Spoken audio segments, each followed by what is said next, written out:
Kamal హాసన్కి court భారీ shock ఇచ్చింది. ఏదైతే తన సినిమా కర్ణాటకలో రిలీజ్ కాకుండా అడ్డుకుంటున్నారు కర్ణాటక ఫిలిం ఛాంబరు, తగ్ లైఫ్కి సంబంధించిన సినిమా అన్నటువంటి పాయింట్ మీద కోర్టుకు వెళ్తే, అసలు నువ్వు చేసిన కామెంట్లు ఏంటి, ఎందుకు క్షమాపణలు చెప్పవు అని నిలదీసింది.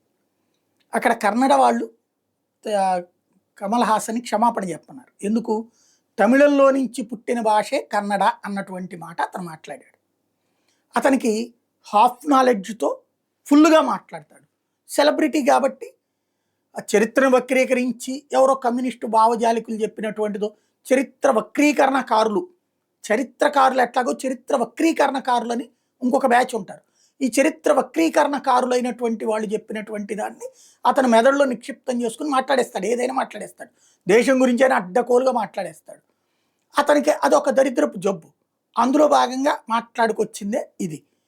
కన్నడ సమాజం వ్యతిరేకిస్తే సీఎంఏ తిరగబడితే కూడా తను తమిళుల హీరో అనిపించుకోవడం కోసం అని చెప్పేసి దాని మీద నేను క్షమాపణ చెప్పను అన్నాడు. ఇప్పుడు కోర్టు అదే అడిగింది.